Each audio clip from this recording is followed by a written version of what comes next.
দেখো বন্ধুরা, লোকে নানা রকম কথা বলবে, এটা বলবে সব সময় বলতে থাকবে, কিন্তু তুমি যেই জিনিস নিয়ে কাজ করছো, মানে আমি যেরকম ফেসবুক ইউটিউবে ভিডিও বানাচ্ছি, কারণ তো এর কথা নিয়ে লোকে অনেক রকম কথা বলে। যেরকম একটা কথা সবসময় শুনতে পাবা, যে এই কথাটাই বলবে যে তুমি ইউটিউব থেকে কত টাকা পাইস, তুই কয় টাকা পাইস, বন্ধু বান্ধব মানে বাড়ির এই হ্যান ত্যান যত লোক আছে সবাই ওই একই কথা, ঠিক আছে, যে ইউটিউবে এতদিন ধরে কাজ করছিস, কেন তুই টাকা পাইস না, এই না ওই না। তো অনেকে বোঝে না, অনেকে বোঝে, তাদেরকে বোঝাইলে বুঝে যায়, অনেকে আবার বুঝে না, মানে টেরা টাইপের থাকে। তো এরকম টাইপের অনেকের লোক দেখতে পাবে।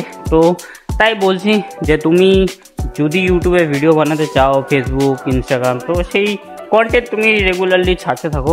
হ্যাঁ, কিছু ক্রাইটেরিয়া আছে, সেটা তোমাকে পূরণ করতে হবে সবসময়, সেই দিকটা দেখতে হবে। যেরকম আমার অনেক ভুল হয়েছে, ভুলের জন্য আমার অনেক কিছু হয়নি, আর লোকে তো আছেই ভাই অনেক কিছু কাঠি করার জন্য।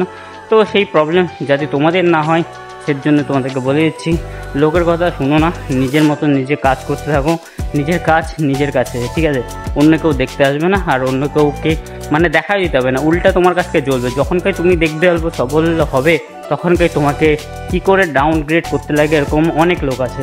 তো সেটার জন্যই বলছি, তোমরা কারো কথা কানে শুনো না, নিজেদের মতো নিজেরা কাজ করতে থাকো, ঠিক আছে। তো ভালো থেকো, টাটা, পরে আবার কথা হবে।